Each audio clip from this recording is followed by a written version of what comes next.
All you Vibrant Voyagers, to another season of Arcanarama. And I'll be your host for this mini arc, Beyond the Liminal Haven. I'm McCall Clark, and I'm joined as always by the very spirited Arcanarama crew. Say hello, Arcanarama crew. Hello! There we go. If you're new here, welcome, welcome. And if you've been with us before, you may notice that I'm not your usual DM or GM. That's because Cameron Holt is going to be a player this round. That's me. At the table of Josh Kitchens. Hello.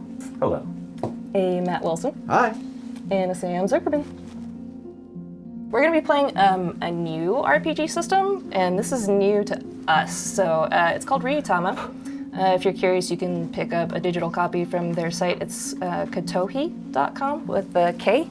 It's been described as Studio Ghibli plus Oregon Trail. So I'm very excited to run this one. So I will be your Ryujin for this instead of a game master is what that one's called.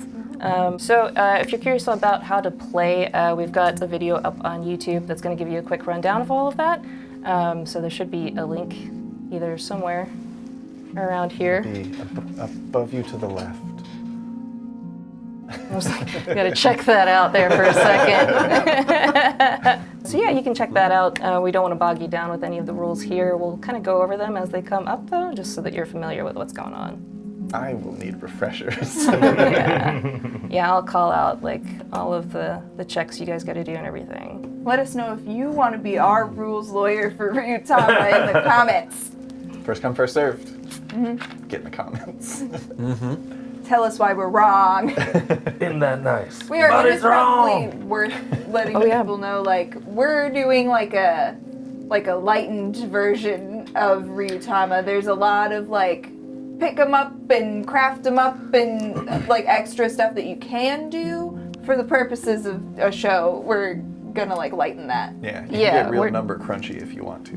We're doing, I think it's called the picnic version. So we're not doing like carrying capacity and food and water every day so that you guys don't starve. I guess we're kind of losing the Oregon Trail with that. But So I'll still die of dysentery. yeah, that's definitely a thing. That's here, rule number so. 1, is that you can and will. And will. This is actually a horror game. Oh. Yeah. I was gonna say, Horrors. I can't wait to find out if this is gonna be Spirited Away or if this is gonna be Grave of the Fireflies. A little bit of both. Ponyo. Yeah, it's gonna Oh, start nice. off real sweet and then get real twisted. We'll see. Nice. That was the plan. It was supposed to be a very sweet little story. We And, ruined it. Yeah. And then Unfortunately, we made characters. yeah, the things that I'd been listening to while writing this were kind of on the darker side. Nice. So, we'll Can be see. multifaceted. As morning breaks over a wooded copse, smoke is curling up out of a chimney from a humble yurt. Creek can be heard gently tumbling its way through nearby trees, and inside the yurt, we see a figure preparing for the day. Days of heavy rain have finally broken, which is probably a good omen for a trip that you know should be happening soon. Matt, could you describe your character for us?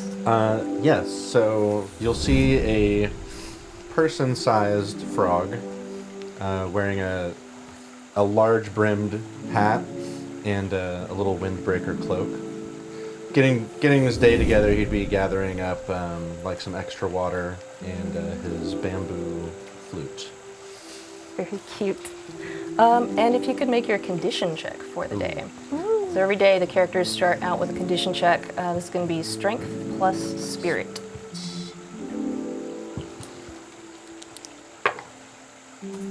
Seven. 7. That's good.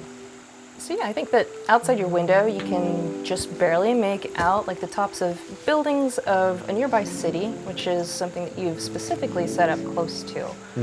This is the city of Liminal Haven. And you actually have a contact that lets you know that today is the day the travelers are meant to start their journey. So this is kind of a big day for you. It is. I've been waiting.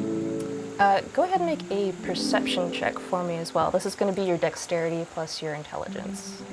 Okay. 8. I would say that you hear padding of footsteps outside your door. Open the door.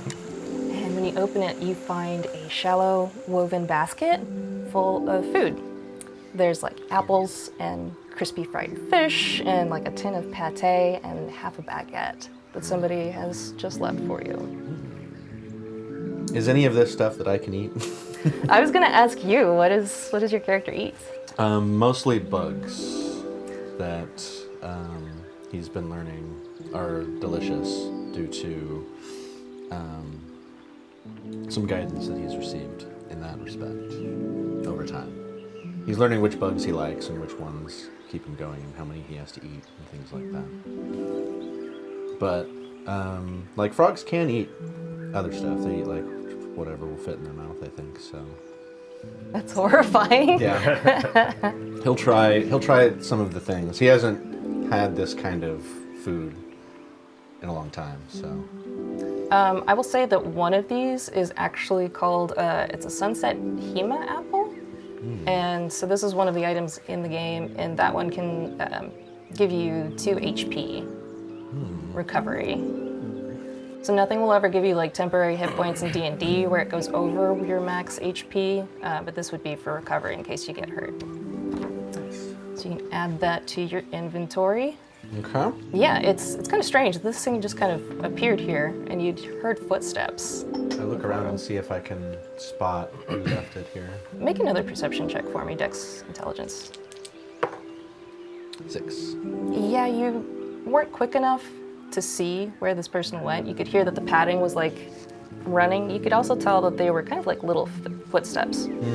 And you actually know that over your time living here at the yurt in this woods, random stuff like this has kind of appeared for you here and there. You found something like a necklace of beads or like kind of a rather clumsily put together straw doll in the shape of a frog. That'll be in my yurt. Yeah, and like a couple of like drawings and paintings that look like they've been really clumsily done too.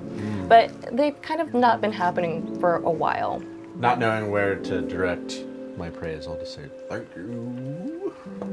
Yeah, do you prepare anything else for today? No, I'm ready for the road. I don't need much. I just need like my gear to keep me from drying out in the sun and the wind, and I have my long knife thing that I use for utility. And What about your friend? oh well, you know he shows up whenever. Oh, okay. He's not with me all the time. I don't control him. He's just kind of like hangs out. So not like Cobble meets cat. Not That's exactly. not no job. It can fly. It can do its own thing. So it's just They're similar in that we respect their privacy. yeah. Have you ever had a pet? Yes. Do you know how they work? I do. Okay, and then with that, we're gonna leave K-Room and we're gonna move towards the ocean shore. While it's relatively calm near the beach, if you look out towards the horizon, you can kind of see like it gets a lot darker and the ocean's roiling out there. But on a dock, we see a figure pulling up a net of fish. It's the morning catch. It's ready for the market. Cam, could you describe your character for us? Yeah. We see Fathom, who is a child-sized otter, but instead of having like brown and white fur, he's got this sort of bluish hue to him and is a little bit more translucent around the legs and tail than the upper torso and head. He's got two little swoops of fur that are slightly longer, kind of like just on the top of his head between his little otter ears, and big black eyes. Cool. Can you make your condition check for me? Yes. Okay. Also 7. And then also, let's do a fishing check to see how much fish you catch today. This would be hunting, right? Yeah, I think it should be dexterity plus intelligence. 5. This isn't a huge catch for you, and you actually notice some of the fish that you're pulling up, they're just smaller than usual, and it's kind of been going that way for you recently, that most of your catches have been fewer fish. There's a lot smaller animals that are in the woods too for you to hunt. It seems to be related to the event that's coming up for you as well. So let's go ahead and make your way up to Liminal Haven. So there's a path that leads up to the city, and at the center of the city, there's going to be a marketplace. There's seemingly no aesthetics theme. This town was slowly built up around like each new resident. So there's a whimsical mishmash of architectural forms. There's a crazy mix of like beautiful wrought iron railings and spiral staircases and brickwork townhouses, but also like precarious support beams that are shoved under like sheet metal additions that are tacked on to various houses and buildings. There's very quaint cobbled streets, and most of the residents are just kind of waking up since it's the morning time. You can feel the sea breeze rustling through the laundry lines that are hanging between all the balconies. And as you approach the center of town, there's a familiar face setting up a stall in the market. This is Megami, or Megami-san, as you know her. She's a hunched elderly woman, and she would barely come up to Fathom's chest. She's very short. She's got pepper gray hair, and it's pulled up in a tight bun on top of her head, and she appears to have a massive fur collar around her neck. And while she's setting up, there's like baskets of ice that are being stacked on a table in front of her, and she notices you approaching. She goes, Fathom, you're here. Hurry, hurry, hurry. Right. And she's like yelling at the person that's putting out the baskets, come on, hurry, hurry, and setting out stuff for you and the fish. And she goes, what'd you catch for me today? Well, I mean, not as much as I would have liked to, Megumi-san, but here, this is all that I got in the nets. And you see that the big fur collar turns its head to you.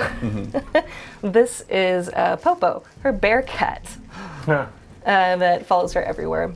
And it's, if you aren't familiar with what a bear cat is, it's like a big old weasel. Yeah, what is, there's another name for them. Binturong. Binturong, yeah. Because they're neither bear nor cat. Smell like popcorn. Fun Exactly. fact, my high school mascot was a bear cat. Oh, that's cool. I didn't know Wild. those were a thing. They're very cute. The imagery was not of an actual bear cat, it was a tiger's face for some reason, but yeah. Yeah, he's got little round ears and a pointed nose, very round, kind of intense orange eyes, but he's also kind of daft looking because they're kind of staring off in different directions. He also is missing one of his hind legs, but he makes do because he's got a very long prehensile tail, and he's just hanging out on her neck. But he's also very familiar with you because you bring the fish, and so he's kind of sniffing in your direction. Yeah, I have like a very warm cape that I'm wearing, even though the weather doesn't really seem to call for it at the time. And yeah, I have like a little messenger bag to the side that I have like a couple of arrows sticking out of and the bow slung over me. I'll reach in and pull out one of the smaller fish that I got from that catch and feed it to Popo. He very gently takes its little wire whiskers, kind of go forward as he grabs it and does the, basically like a possum, like the snacking sound that they make as they eat it. Good boy, Popo. You still smell like popcorn. And yeah, Megami-san is looking through your catch, and she's like, oh, they're starting to look small, no? It's the veil. It gets worse when the veil shrinks. Yeah. At this point, am I aware of my upcoming endeavor? Yes.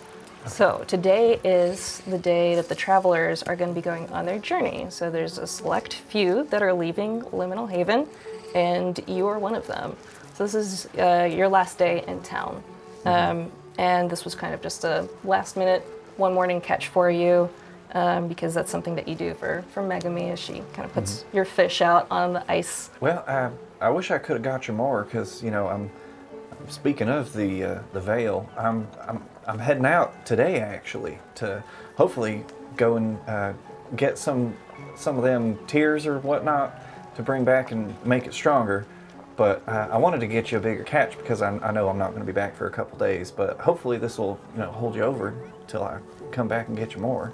Yes. Me and Popo, we're gonna miss you when you go. I'm going to miss you guys too. But I mean, I'm sure we'll see each other again. I'll try not to forget you. You gotta bring back all those crystal tears. And she goes, I gotta pay you. And then she kind of looks around. She seems confused for a second.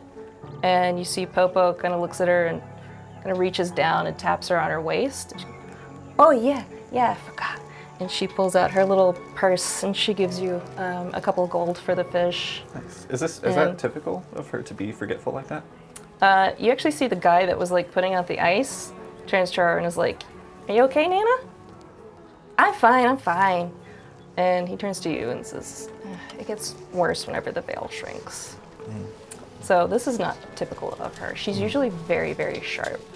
But you've noticed that like she seems to be getting a little bit more forgetful whenever you're around her lately.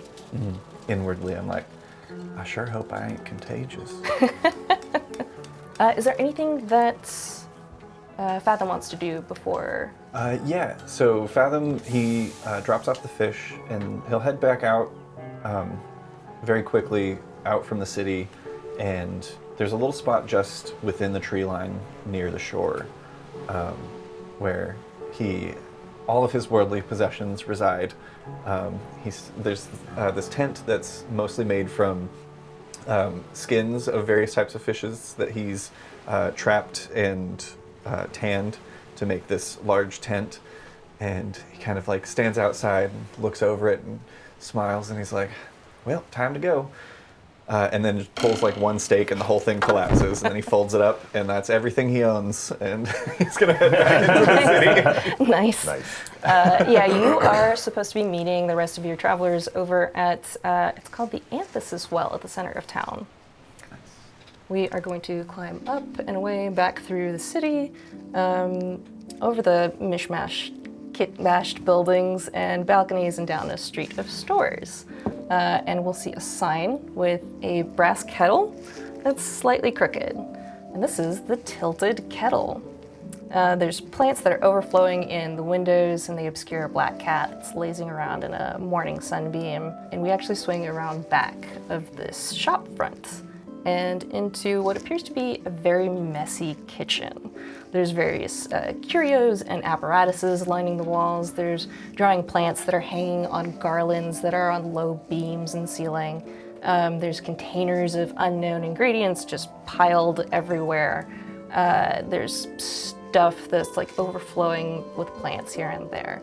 And then we also see a cauldron on a stove that has a bubbling concoction that is overflowing.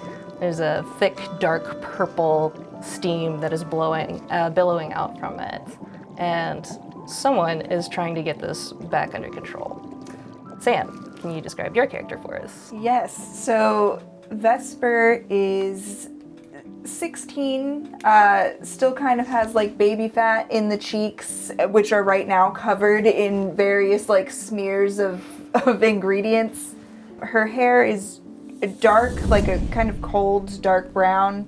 It's like pulled up into a ponytail, and there's various like clips holding bangs back. And she's wearing black, which is, the color of all witches. All of her family wears it, but hers is kind of like puffy sleeves and like very round, soft material.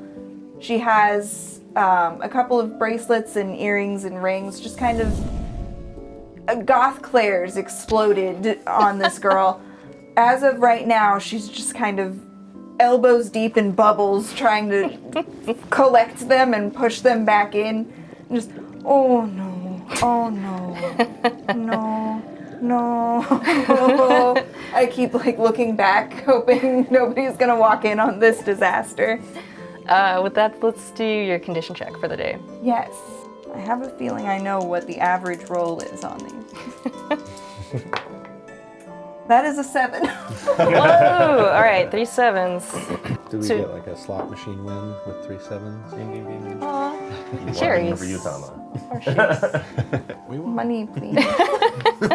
I'm gonna give you a duck. Duck. Yeah, so your mother had tasked you with concocting a rather simple common potion. So what do you do to try to get this pot back under control? Is it something that you're trying to do physically, or are you going to try to use magic? I think I keep kind of trying to contain these bubbles, and as they just keep running over, I'm gonna reach behind. I have like one arm out, just scooping.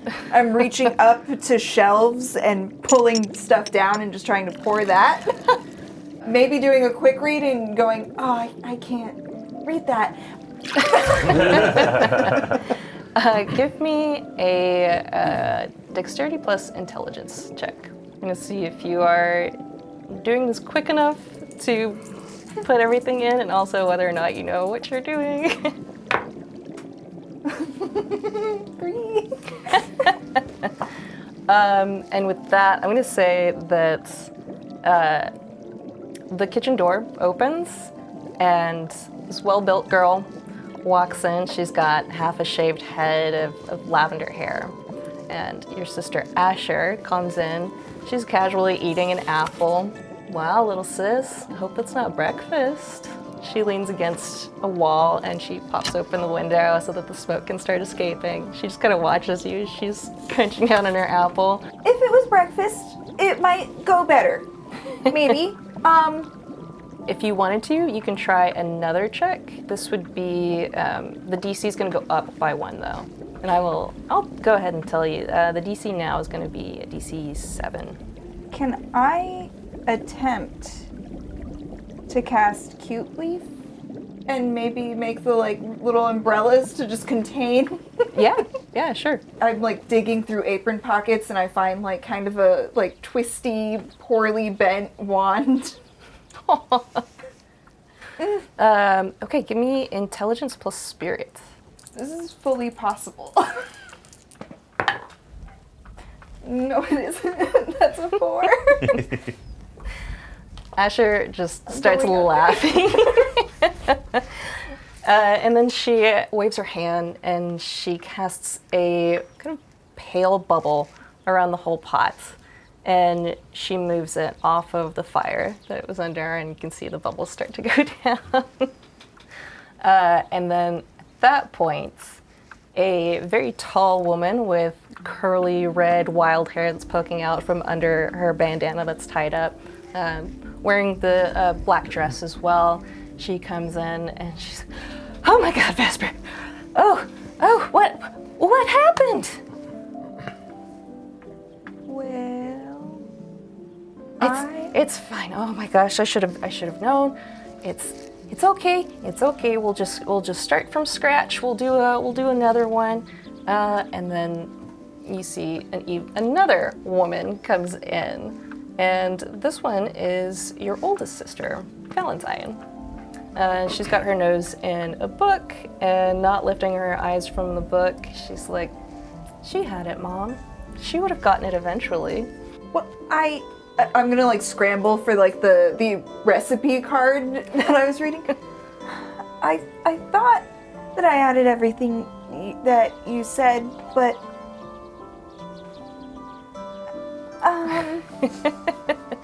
Vesper, I don't think that you should be, you know what? I think the trip is a bad idea. I just don't know about it. I think that maybe you should just stay here for just another year, you know? I just don't know if you're ready to be going. well, by now Asher and Valentine had already come back. Yeah, but and then Asher kind of butts in. She is like, Mom, we talked about this. Valentine went up to Hartshold when she was 16. I went down to Botanic Port when I was 16. Now it's Vesper's turn. And this time, she's actually going to be going out for the Veil. This is a big deal. We should really be supporting her in this moment. And your mom is just like, I don't know about this. And then another woman walks into the kitchen. This is a more of a stooped woman, and you hear her shout, "You coddle her too much!" And she's kind of hanging out in the doorway. This is Granny Goldie, and she's got in her hand a cane that you've seen in the umbrella stand by the front door your entire life. But you don't remember Granny ever having to use a cane before. And she starts shouting at Valentine with the cane. She goes, "Come help me down these stairs." And your sister walks over and gives her an arm, and she leans heavily on it, and she makes her way down the stairs, and she walks up to you, and she's, "I'm proud of you. You need this journey." Thank you. And she holds out her little hands, and then she pats something into them, and you see that it's a little pouch of gold. And Granny has given you a pouch of 200 gold. So she goes, "Now, you're gonna go out there, and you're gonna do something great with this. I know it. All right, don't spend it all on the work equipment like your sister did." And Asher just kind of like waves, because she came back with like a carriage full of workout equipment. And so apparently when she was in Botanic Port, she got really into weightlifting. So she's kind of like a bulky. Your sister Asher now approaches, and she's like, "I got you something too." And she pushes a jar into your hands. Is this going to explode? I sure hope not, little sis. Can I, in any circumstance, make it explode? You know, normally I'd say no, but with your luck, maybe just be extra careful. And in it is some like slimy plant material. This is giant's palm. This is used to ease foot pain after like traveling. So you're probably gonna need it on this trip. So the actual like mechanics of this is if you take damage from a travel check, you can actually recover that damage if you use these herbs. Valentine kind of nods at her mom and hands her something, and your mom kind of walks up to you and she goes, "Okay, all right. Okay, you can do this. You know, I just worry about you, that's all.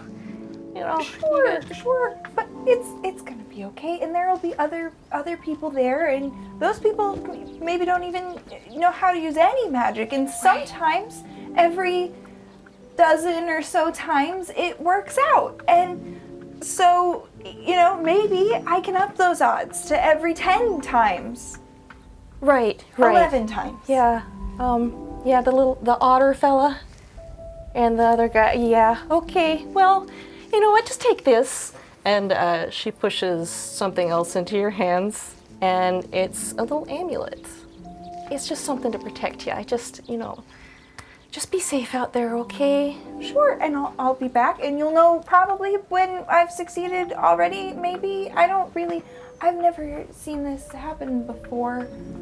Your sister Valentine is kind of like, yeah, I was even a bit too young last time this came around. It only happens every 10 years. And normally, me or Asher would probably go, but I get to go on my internship starting this summer with Reeves Rabina. And Reeves Rabina is the lady of the city. Mm-hmm. So Reeve is like a city official.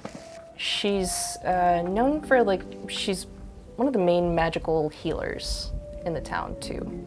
Okay. And Asher's like, yeah, and I gotta stick around and help out these two with their shop. And she points over to Granny Goldie and your mom. Honestly, kind of jealous of you, little sis. Cause I only got to go to one town, but you're gonna get to go to a bunch. So, have some fun, all right? Fun. Yeah.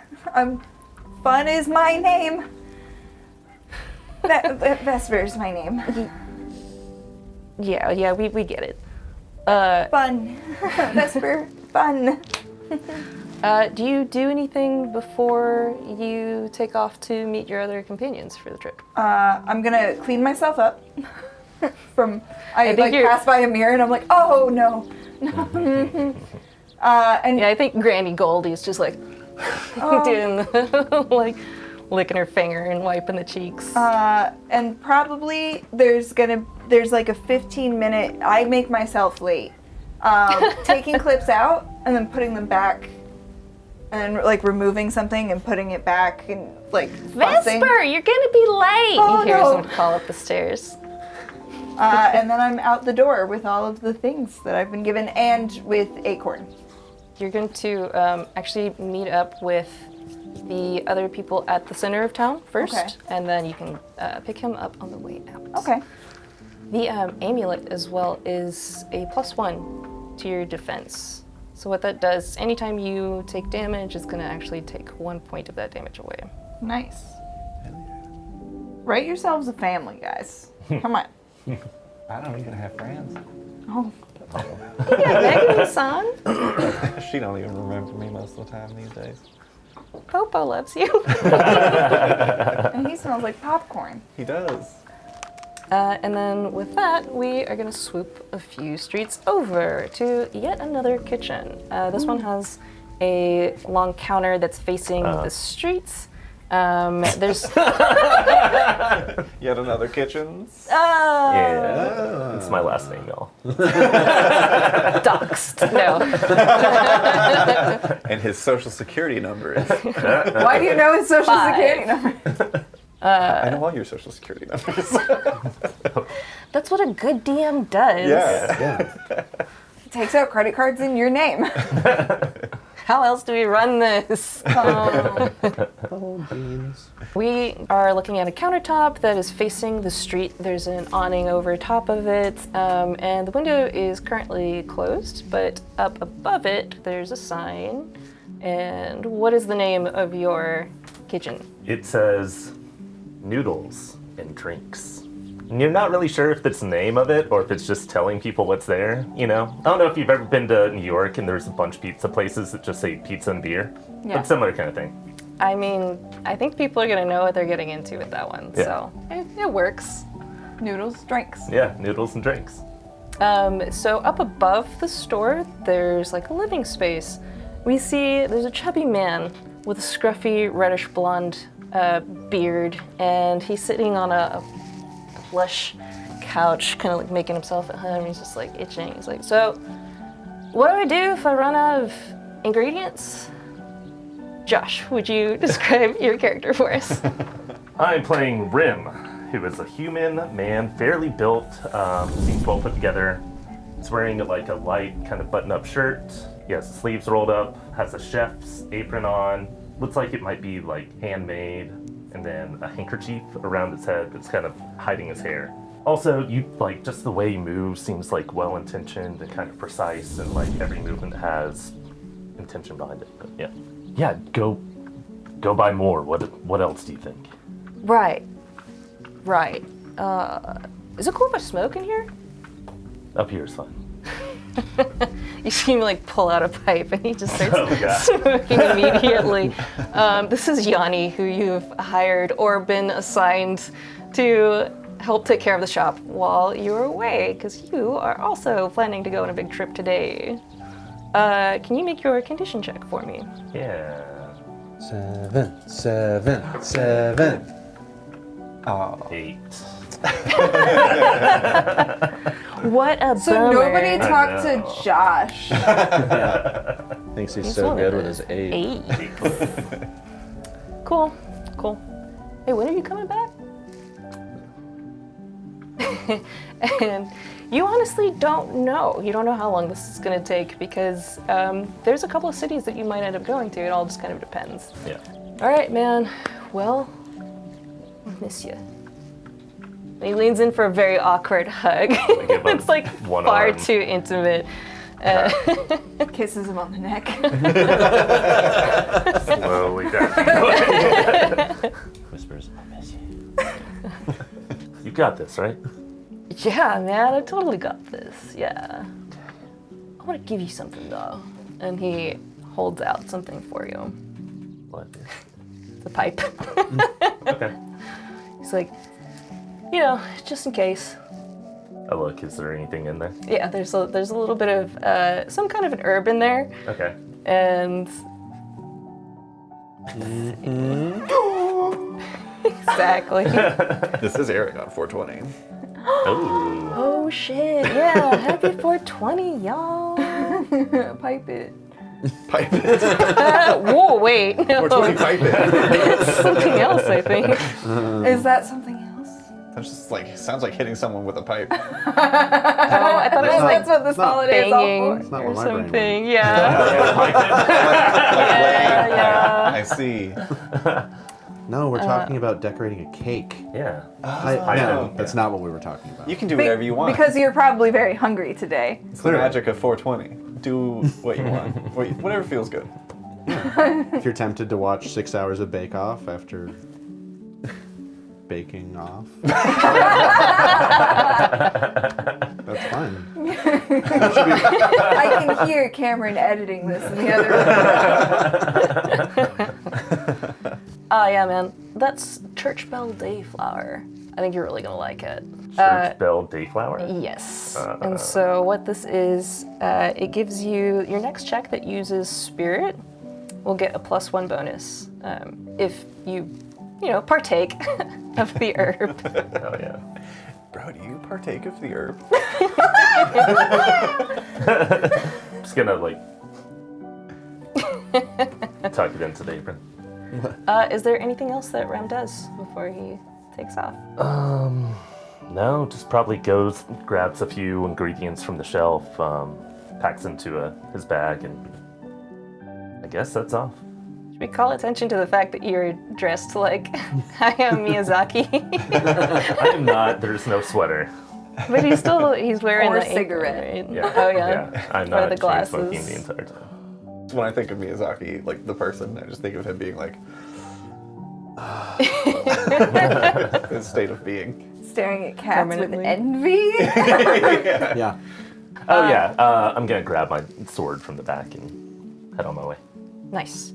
So yeah, you're going to be heading to, this is Ryuutama's office that you're going to be heading to meet your fellow travelers. The center of town, where the well is, there's a building that has been built around it, and this is kind of like a town center. And as you go in, you find Ryuutama's office, and she's bent over her desk, her quill is scratching wildly, and she notices you come in, and she looks up, and you see her hair is long and silvery, and it kind of blends into her pale robes, and she goes, Rem, is it time? And she gets up and moves around her desk. There's like an ornate chest right next to it. And she opens it up and takes something out. And she walks around. How are you today, Rem? Are you ready? Ready. Excellent. And at this point, both Fathom and, well, I guess lagging a little bit behind is Vesper. When I get it, and I'm doing that thing where you're like pretending you're not out of breath. And you guys ever in an elevator just like, Mm-hmm. it's fine. Are you okay, Vesper? Oh, okay. You see that this woman who's like... Excuse me, you're breathing on me. I'm so sorry. That's all right. Ryuutama looks at you, and this woman who's like normally of like really graceful countenance kind of second guesses something for a moment in her mind, and just... Anyways, Oh, did you not want to send 2 children on this one? I don't say that a lot. Also, I don't think I said, but Rim is much older. Yeah, he's late 30s. Yeah. Is it Fathom. R-E-M? Fathom is 15. yeah, you see that Ryuutama kind of looks to you, maybe a little bit imploringly in the face. And it's actually that she's kind of addressing as she holds up what's in her hand is a very ornate little lantern. Okay. It's got like metal scrawling all over it, and there's glass panels, almost have like a soft glow within. While I know that you're all familiar with your quest, I must impress upon you the importance of this endeavor. Crystal tears are collected from the hearts of cities. Those are apparatuses that gather minimal amounts of arcana that the spirits use to create our world. They can be carried in the arcane lantern, without which they will evaporate, so you must be very careful because they can have quite a disastrous effect. When you get to the cities, you will very likely have to do something for the city, so we'll need to find the town official and request of them the crystal tears, and they will likely assign you some kind of job. And she hands the lantern, she kind of looks at you too, she hands it to Rem. How big is it? I was about to hold up the Dr. Pepper. Yes, about that size. Oh, Maybe a okay. little wider and shorter though. Okay. Nice. So it's something that you can like easily put in your pack. Okay. The crystal tears are needed to replenish the anthesis well. It's what powers the veil that keeps our liminal haven safe. Without this veil, dark spirits would be able to enter the city, and its inhabitants, who are in need of much respite here, well, I'm afraid that they would suffer the effects of those spirits. With one crystal tear, we can maintain the veil. But with 2 crystal tears, we can expand the veil and hopefully invite new residents in. But I do believe that in my recent findings, that with 3 crystal tears, we can make the veil permanent. That means no more of these journeys, no more of having to go out and find more crystal tears. It would be Liminal Haven, a safe space for all to come and heal. And we just gotta go to 3 cities, right? Exactly. That doesn't sound too hard. She gives you a map of Spiritfall, which is where we are in the world of Spiritfall currently. And the closest town is going to be Spokeswood. I'll drop this map in our Discord in the map section for everyone. Maps and places. There's a link in our about section. Join the Discord! If you fail to return with these crystal tears, the veil, well, it can break. If left too long without the anthesis well at full capacity, then the veil will fall. I hope that you understand how important it is that we keep Liminal Haven safe. Has the veil ever fallen before? It has. In the first 10 years of Liminal Haven's existence, everyone lived in peace, but we noticed that the veil was beginning to fail, at which point the creator of the Anthesis Well and the founder of Liminal Haven went on a trip to collect more of these crystal tears. Unfortunately, she never returned. After which I actually went and retrieved a crystal tear. And it was then that we realized that every 10 years this is something that we must do. And you guys know that Liminal Haven is a fairly young city. It's only been around for about 50 years. You guys can make a perception check. So this would be, I'd say intelligence.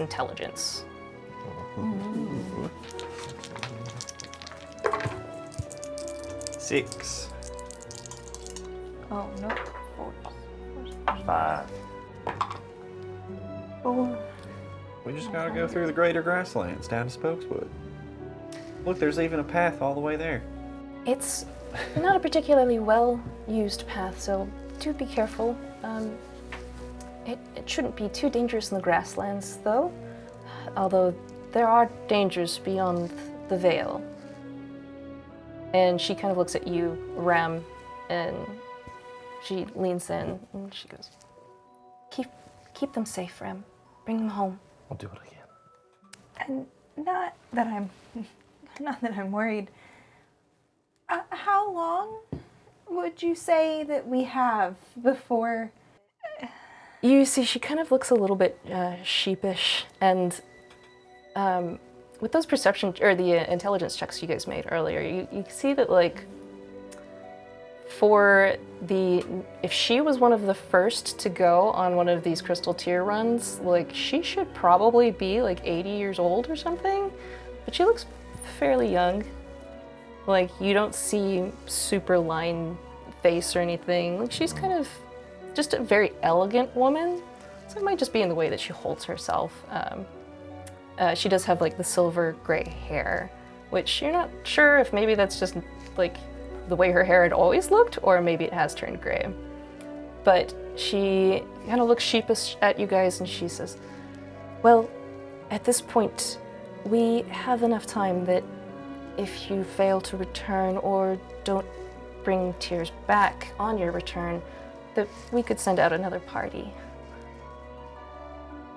Unfortunately, it's something that we've had to do before, just on the last journey, actually. Oh, so we're like the backups. Oh, not for this decade, but the decade before. I see. So you're the So- A-team, yes. Nice. How does she? many- When she says that, do I feel like we're the A-team?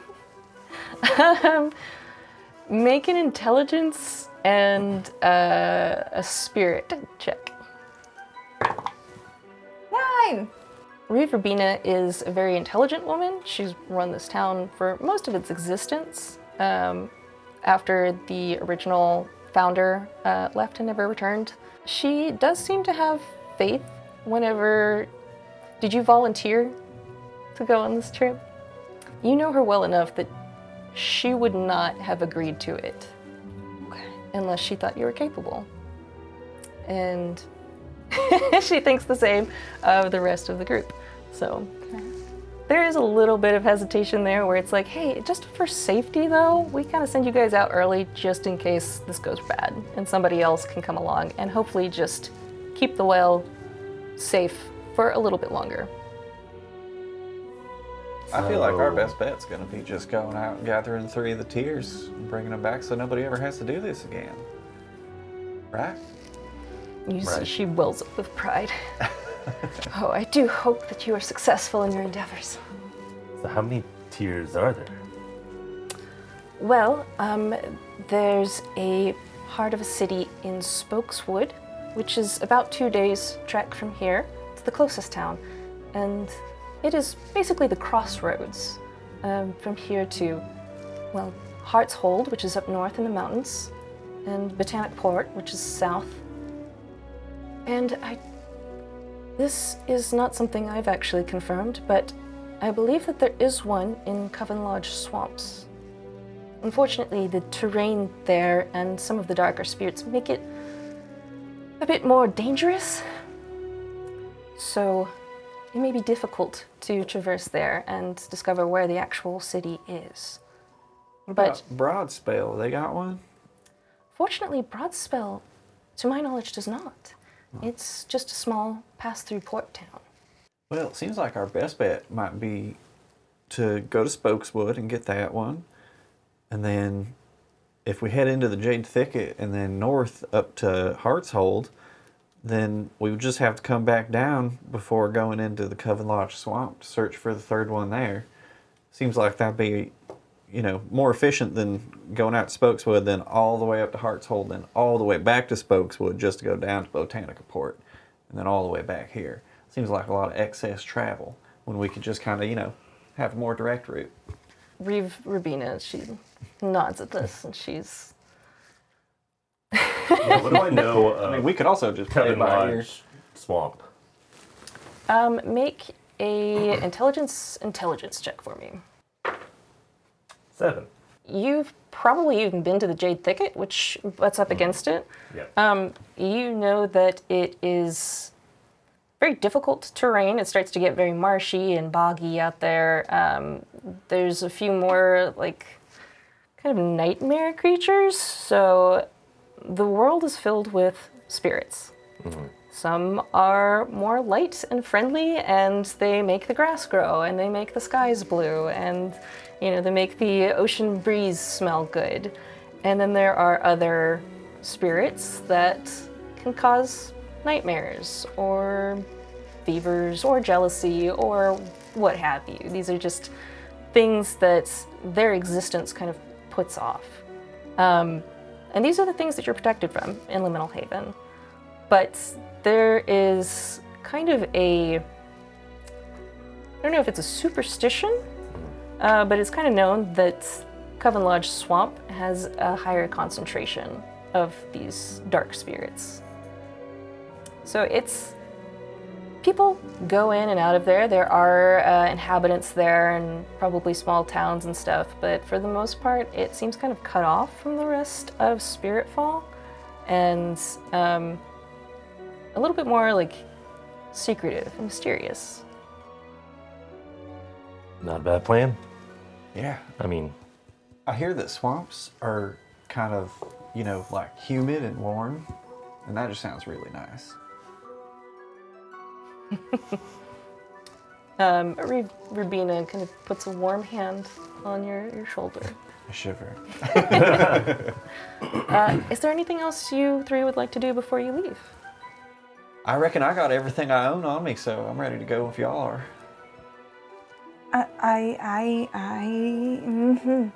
you good? It's gonna be fine. Sure. That's the spirit. Don't worry, I can't remember ever failing at anything I've ever done. I've failed at most things that I've tried, Oh, but not this. Maybe we'll even out, and it'll be just a nice. We'll give it a good try, and it'll be a good outcome. Right, a law of averages. Even 2 tiers would be amazing.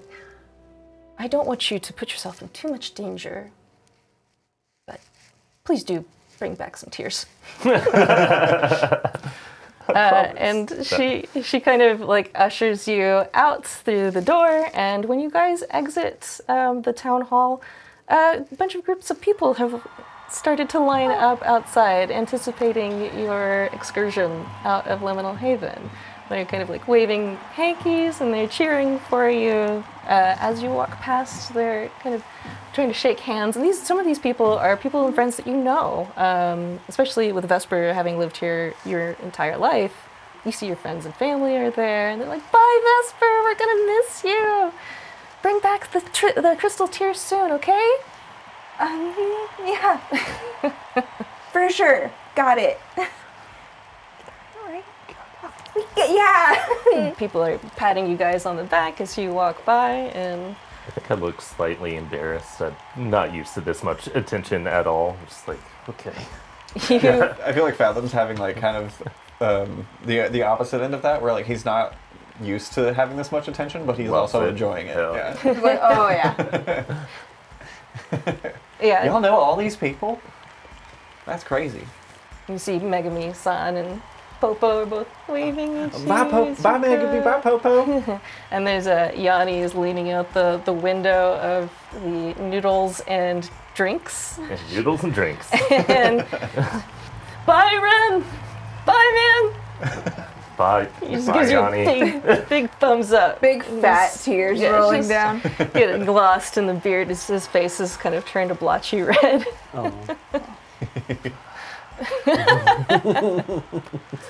Is that? Are you guys? What? Is that your brother? No. I met him like last week. He applied for a job. Oh, Oh. seems like he made quite an impression. He's running my shop. Oh, nice. Should he be? You sell fish? No. Well, I've got a fish broth. Oh, well, if you ever need fish bones, Ooh. Yes. it's kind of my specialty. Noted. Not the bones, the whole thing, but I mean, you can have the bones too.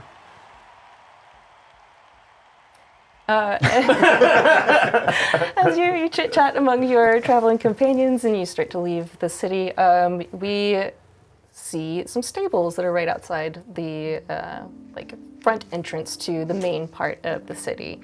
And you go to your familiar stable where Acorn is waiting for you. Acorn. What does Acorn look like? Acorn is a medium-sized cow that's also a dog. So he's kind of like a Highland cow. He's got like long shaggy hair. You can't see his eyes because there's just like hair. And he's got just like 2 little horns that are, acorn shaped. And he's kind of red, like gingery. Are we talking like floppy ears? Yeah, he's got like Okay. long, floppy, like basset hound ears. Oh yeah. And mostly his tongue just kind of sticks out a little bit from the front, but if he like starts panting, you do see there are like teeth. Is it In more like there. a cow's tongue or a dog's tongue? Cow. Nice. They're very rough. I got licked by a cow one time Yeah. and I was very surprised. Yeah. I was like, also ow, this wet. hurts. That grass. And yeah, he's just got like, there's some, if he had like short hair, it would be like spots, but you see like white hair here and there. And he has like a dog's tail, like a real fluffy dog's tail that wags. It starts wagging as soon as he sees you. Yeah. And it starts thumping the guy that's next to him. And you see standing up, Acorn, calm down now. Calm down. It's knocked over. He's strapping him up and getting him ready for you. And this is your dad. And he sees you and he's, Vesper, Don't start crying. If you start crying, I'll start crying.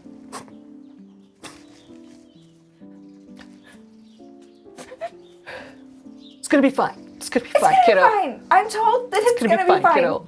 It's gonna be fine. And he like pulls you into a big.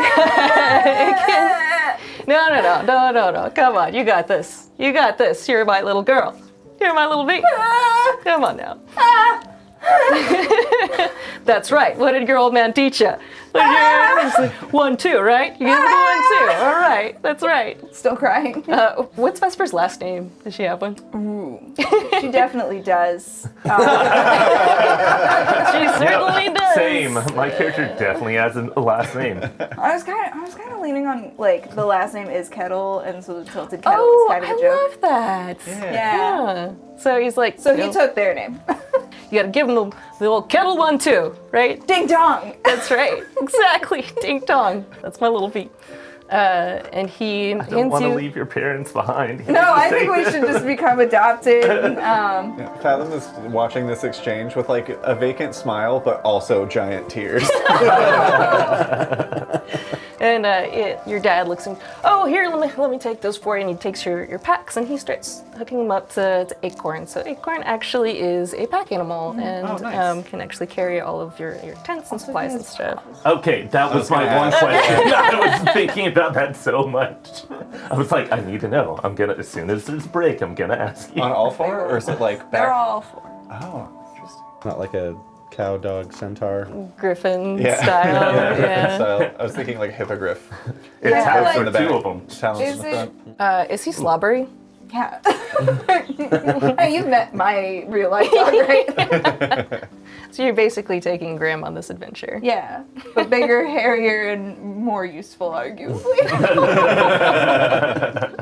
Acorn is ready to go, tail wagging, and very excited to go on this trip with you. It should be noted that Acorn is like a family pack animal, but Yeah. he likes you the best. Oh, Everybody knows that. I can't do magic, so I do this. You take care of him, yeah. And with that, all right, y'all get on your way and take care of the city. I've got this. I've got this. Okay. And he waves you off. Who's that? That's my dad. Oh, that's nice. Yeah. He works out. He doesn't do. He's not a witch or a wizard, so he takes care of the animals. As you guys are walking down the path, part of Liminal Haven's Vale actually encompasses like the woods and the ocean and a little bit of the grasslands. And you guys, as you're walking, notice that there are markers that you're familiar with. These are big pillars of stone on either sides of the path. And you notice the first ones that you come to, these are the markers that when the veil touches this portion, it's when the veil is going to break. A few steps beyond that is a second set of markers. And this is when the travelers are supposed to leave. Okay. Here you see the shimmering kind of edge of the veil. It's mostly invisible, but as you approach it, it's kind of like when you blow like a soap bubble and it's got like the little rainbow streaks. So I know, Rem, you've left Liminal Haven before. Yeah. Ves- Kid, you were born here or what? Yes, I've been here since forever. My sisters have left, and my mom has left, and my dad has left, and Granny Goldie has left, but I make people nervous, so I haven't done that. So this is Vesper's first time going through the veil. What about Fathom? Not that I remember. So Fathom's been here for as long as he can remember. Yeah. Interesting. I woke up on the beach a couple years ago, and mostly I've been fishing. I bring Megumi-san my fish, and she gave me 2 gold pieces today, which it was a small haul. Usually I get closer to 5 or 6. But no, I've never left before because usually there's plenty of fish right inside the veil, but I mean, slim pickings these days. So, were you two chosen, or did you volunteer? I volunteered. Volunteered. Okay. Okay, so nobody is better at this than anybody else and got chosen. Well, So that's- he's left before, and also he's a lot older than us, so he might be a little better at it than we are. I'm gonna pull you aside. I don't think you're supposed to tell people when they're older than you. But I'm older. then how would you know what? How would you know how to use respectful terms? I just don't think you're supposed to point it out like that. Like, I know that Megumi-san is a lot older than me, and that's why I call her Megumi-san and not Megumi-kun, because if she was younger than me, then that's what I'd call her, I think. So, I think ages is important to know. Y'all ready? Do we have to call you Mister? No. Okay. Ramson. So with that, do you guys pass through the veil?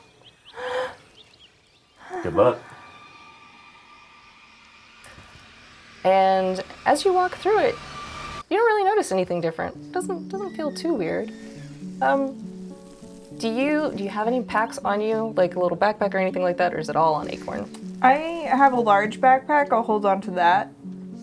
The straps of it, you notice, are kind of just heavier. It's not super uncomfortable, but you can just feel it's slightly different. It's almost like when you wake up and you have to stretch or something. There's like a feeling of like, I don't know, tension in your muscles that you weren't familiar with before.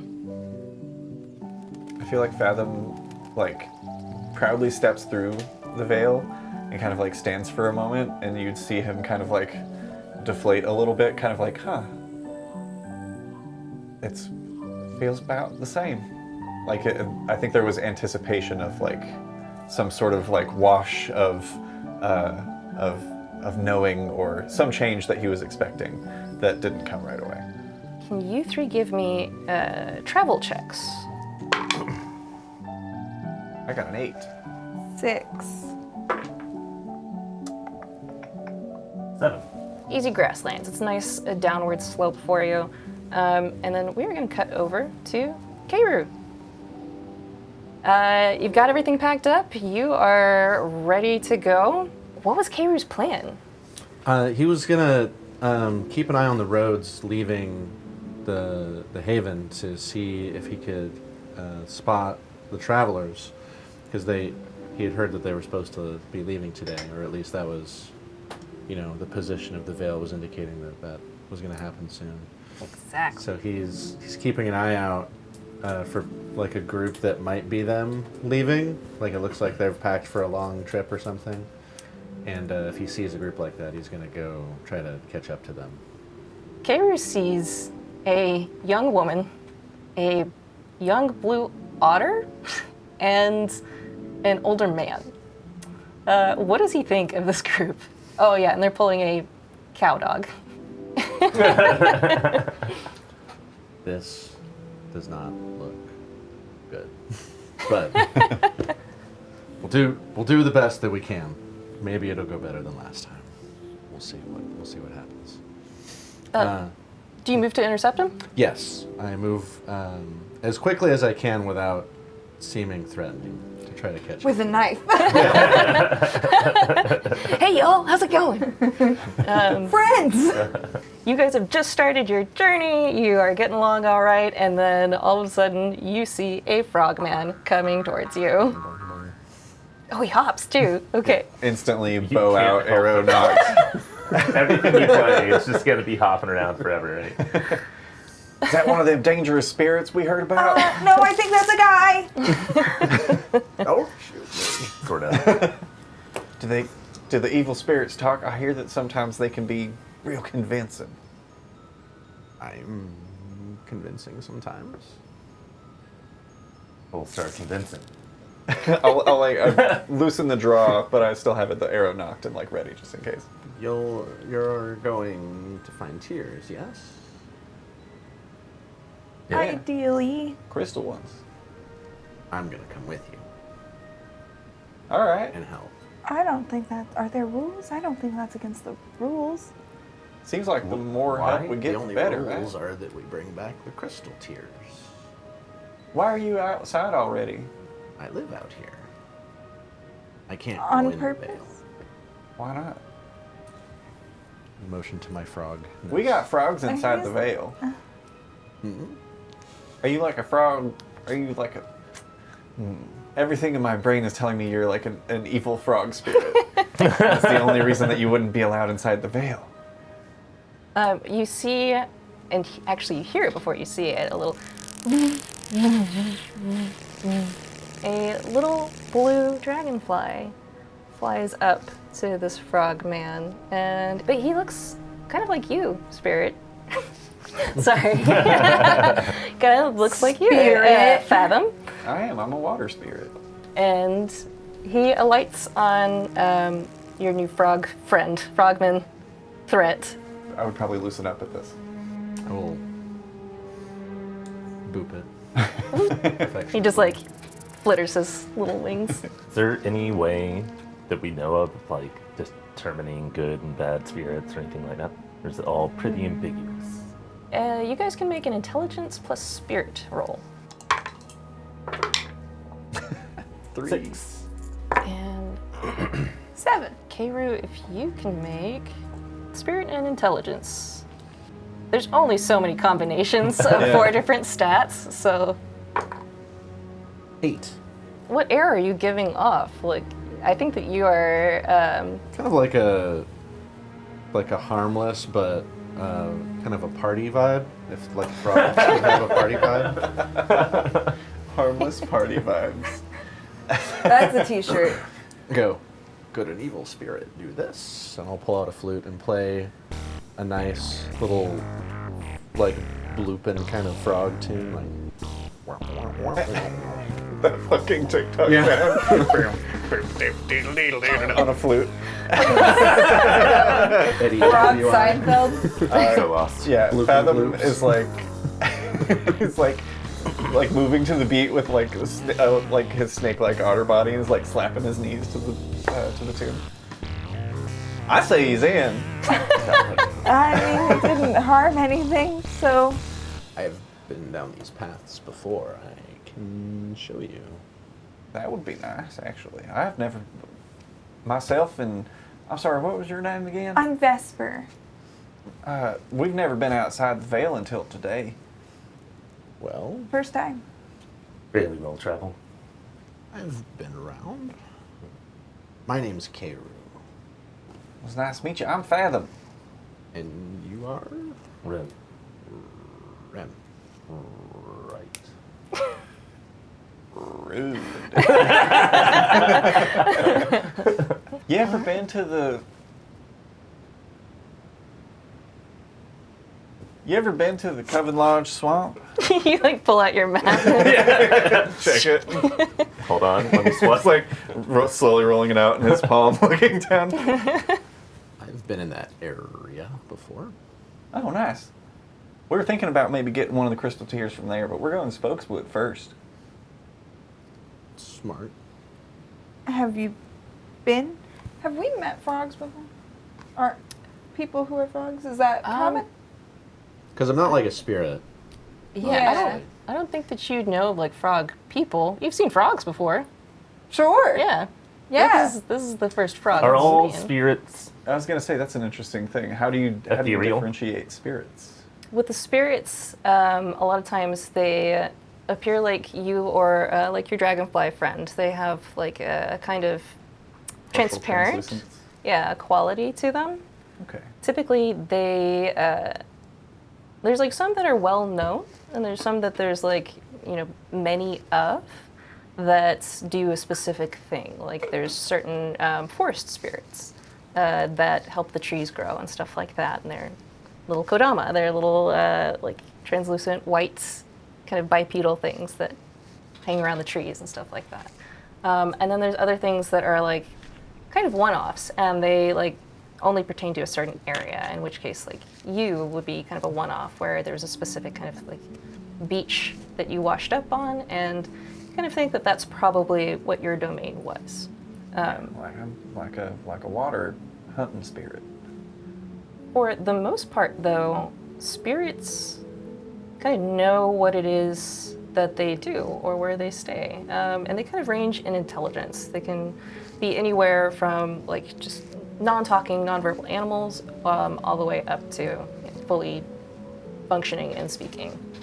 I don't see how it could hurt bringing somebody along who's been to some of these places before. I ask you to please let me come. What's your interest?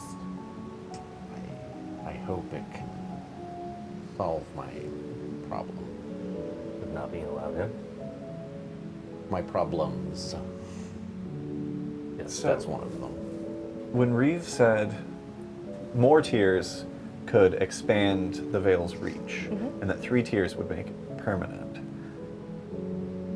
could I infer that wouldn't... Is that implying that it would make the Veil all-encompassing of Spiritfall? No, the permanence of it would keep it from shrinking and then being able to break after like every 10 years. Okay, but it wouldn't make it like expand to consume everything.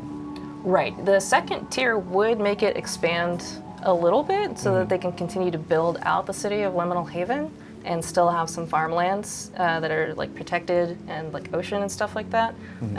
But yeah, the third one is to make at whatever size it is structurally sound, basically. Okay.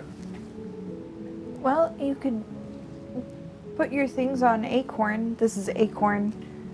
Acorn just kind of wanders up to you. Does he have like a cowbell on? A little ding-a-ling. And he just like puts his head on you. Like the big boop. I'll pet him. His tail wags. I really just have this extra water. Not really for drinking, it's for my skin. Is it like a lot? like several gourds full. Yeah, I mean, we could. I'll just start tying them to Acorn's pack, I guess. Harness. Thank you. And you guys. Just gonna, for a second, just like take it all in and be like, You volunteered for this. yeah. Do you continue on your way to Spokeswood? Yeah. Kayru, make a travel check for me. 6. Nice. Nobody gets hurt. Beautiful. I can make you guys do a direction check, but there's pretty much only one road out of Liminal Haven, so you kind of know where We it is. can mess that up. I mean, she said it was less traveled. Maybe we lose the path at some point. So this would be only one member of the party has to make a direction check. Okay. And the direction check is intelligence plus intelligence. And you can kind of dictate if there's one person that you want to give this to. I'm good at that. Yeah. Oh, and you've done this Yeah, yeah. travel That makes before. sense. Lead the way. Oh, that's Okay. Don't do that again. 4. A 4. Okay, so I'll have my MP down from 12 to 6, right? That's how that works? Yes. Okay. So you guys, whenever you're traveling, you do have the travel check, which each one of you takes to see how well you traverse the terrain, and then a direction check to make sure you guys are going in the right direction. And at any time outside of condition check, damage, rolls, or initiative, you can concentrate, which means that you can either spend half of your MP or your magic points to add +1 to your roll. The other thing you can do is add a fumble token, which fumble is whenever you roll 2 1s on any roll, any check. And I don't know if I would have needed to roll for it before, but I was playing music before, and I have a music ability that gives all party members a +1 bonus to their next roll. Oh, cool. Should I roll for my music to see if that was successful before? See if that would help maybe too? Sure, what's the... It's Dex and Spirit. Go ahead and roll that. Okay. 6 and 6. That's a 10 for my music check. So it should be a +1. If I had rolled a crit, it would be a +3 to everyone's next roll. Oh, hell yeah. Which would have been cool. So that'll give me a +1 for that, and then concentrating gives me a +2 because I'm... So you actually wouldn't need to do the concentration then. Oh, beautiful. So you can scratch that, because you guys are in easy terrain, and the weather's actually very nice. It's pleasant out here. It's a nice sunny spring day, not too windy. The rain, there's like a bunch of torrential downpour before, and so you guys are actually leaving on a perfect day. The bloops guided us. I will say that like the rain did kind of wash away the path that's not very well trodden, but Keiru's able to kind of help you figure out generally which direction to head. So, that way. Look down and see the path on the ground. It's just there. You see your little dragonfly is like, zzz, zzz, zzz, zzz, like No, that- pointing in the other way, like kind of eagerly. I mean that Just like way. flies into your hand and pokes through it. that way. And so you guys are going to continue on to Spokeswood. Your first day is going to go without any difficulties here. Yay. Now you guys get to We did see it. if you can camp for the night. Oh. I brought a big idiot. tent. I think we should all be able to fit in it. It's my house. Oh, one big tent, one big tent. I'll gather my tent from Acorn and set it up. It should fit 10 people. Nice. That my ass. sleeping bag. So camping check is dexterity plus intelligence. Also, I should mention that you guys can provide each other support on direction and camping checks. Oh. Oh. Support rolls makes the same check with a target number of 5, then the main check gains a +1 bonus. All support camping? I don't think this necessarily helps us at all. But before the camping check, I can make a hunting check to get food. Cool. Cool. And cook it. Hell yeah. Keep in mind that your next roll gets a +1 from the music. Ooh. Okay. This is Dex and Intelligence. I'm gonna support camping. So that's Dex and Intelligence? Yeah. 8 plus 1 is 9. Damn. So I get a number of rations equal to... I get 9 rations. You do Wow. very, very well. Oh. You snipe a couple of rabbits out here in the grasslands. Always was better with the bow than the nets. What'd you get on your support roll? 6. Nice. And then if you want to make your camping check, Sure. you'll be doing this with, it is dexterity plus intelligence. Okay. 6. Nice. Okay, so I got 9 rations, and we'll probably eat 4 of them for dinner. Yeah. So we still have 5 for tomorrow. They last 24 hours before they go bad. Nice. Nice. I'll tentatively try to eat the rations. I'll make think a they're stew. okay. You can drink it. Oh, yeah. Yeah. So I'm gonna take the bones and Would you Make prefer if broth. I found you some like beetles next time while I'm out? There's some big ass beetles on these trees out here. Maybe. maybe. I'll keep my eyes out. Sometimes you can put them on a cup and watch them fight each other. Sounds delicious. These are the things that Fathom does for entertainment. I love it. Apparently, it's a thing in Japan that kids do. That it's like with the inspiration for Pokemon. These kids will go out and catch different like Hercules beetles and then like have them fight each other. You ever have the... I guess if Horse Hercules beetles? beetles were easily available to me, I would do similar. They're crazy. Yeah, they Yeah, don't they're like kill each huge. other. They like push usually each just- other, make a little ring. Yeah, usually just like They- one of they them flip each other, Yeah, one of right? them will flip the other one over, but it's not like cool. to the death. Yeah. They don't breathe fire? No, not to my knowledge. Yeah, so with the camping check as a success, what that means mechanically is that your HP would be doubled. You guys have not taken any damage though, so Nice. you're all good there. Hmm. So you said that you make a stew stew. for everyone. Yeah, I'm gonna take the bones and make a broth and, you know, dice up the rabbit, throw it in the various like mushrooms and stuff. Make an intelligence check for me. This is technically, the check name is called Job Knowledge. Job knowledge of 9. Nice. Oh, you make the fuck out of that soup. Yeah. That's some good stuff, actually. This is the best Oh, thing. plus 1, 10. Oh, nice. Nice. This is the best thing I've ever put in my mouth. Thanks. It is really good. Very refreshing. Usually all of the food that my parents make kind of tastes a little bit like potions still. Jeez. It's the Same same bowl. kettle. I'm sure there's some rule, like OSHA rule against that, but yeah, it's fine. I never even thought about heating it up first. You just... But surely you've seen people cook. No. I mean, I smell it sometimes when I'm walking through the streets. I just figured they got different types of animals than I did. Mostly I just get fish and I'll eat some raw and then I sell the rest of them to Megumi-san. She gives me a couple gold pieces and I go back on my way out to my tent. This tent right here we're sleeping in.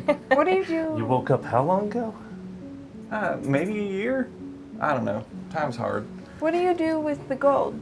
I buy things like sometimes my bow breaks and I gotta fix it, or sometimes I need a new net because some fish chew through it or something. Stuff like that. You can buy like cooked food I bought this cape. and yeah, things like that. Nice and warm. Showing it off a little bit. Yeah, it's like a slightly different shade of blue than he is. Is it? It's like it's solid, but you're like translucent. Yeah, you can see the cape, particularly like around his like pelvis area. You can see through to the cape behind. Double blue. It's very nice and slightly confusing. Nice. Visually. Are you wearing clothes? Well, I'm wearing a. I'm wearing. Naked as a Let it all jaybird. frog out. That's what I'm gonna call being naked from now on. Frogging out, man. Sorry. I am wearing a Are you windbreaker decent? No, and a frogging hat, out. A big Oh, nice. wide-brimmed hat to keep the sun off me. Nice. Oh, yes. Fathom, you mentioned time's hard. And in Liminal Haven it is, actually. So you two, this is the first time that you've seen this, but as you guys are making camp, the sky starts to darken and turn a deep shade of violet, and the sun starts to go down behind the horizon, which is something you've never seen it do before. The sun is going away. The Y'all- sun is going away. It does that. Don't worry. What's that other sun? It's not as bright as the first one. And there's a giant glowing ball in the sky now. The second sun. And the stars come out Dark and begin to side. twinkle. And this is the first time, at least in your memory, that you've actually seen nighttime. Because darkness is something that the Veil has actually kept away from Liminal Haven. Y'all ever get that feeling like you're supposed to know something? You know what I mean? Like you see something and you're like, oh, I know this, but I don't know this. Every day. Every day. There's a lot Acorn of- pokes Me his too. head into the tent, and he's just like tongue lolling out. We all haven't seen some shit. So this always happens? Every day. I got a perfect thing for this. And I'll step out to the tent and I untie some of the fish skin flaps on the top, where I've put up like a fine like mesh netting that kind of like folds down. It's like, I always thought it was just for letting air in, but it's real good for looking up at stuff too. I nice. love it. And so with that, all of you spend your night together in the tents, the first night away from Liminal Haven underneath the stars. And that's where we're going to end today's episode. How cozy! Yay! Join us next time and see how the rest of this trip goes. See if they can get any crystal tears there in Spokeswood. Maybe get into some trouble. No, there's no trouble. Game's hardcore. We're going hardcore mode on this one too, right? Yeah, you're rolling for soup is like the hardest thing you've done so far, so. It could have poisoned us. Yeah, you never know. Hello? What was that? I heard you over there. I didn't want to startle you since all the fog. Dad, it's a ghost! Only one of us is a ghost. Hey,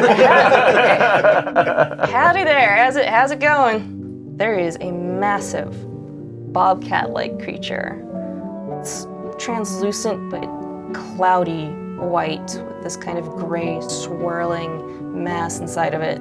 Dripping from its mouth is black ichor as it pools around its legs and is flinging every way as it's snapping at the bison. I'm gonna need everyone to roll initiative. Oh no. But Actually, I think You just I was fall down vastly the hill. underprepared. I'm gonna turn around. You keep going. it kind of gazes at you with these almost sad eyes as the ichor kind of streaming down its eyes too, and all of its wounds as well as it takes its final shuddering breath.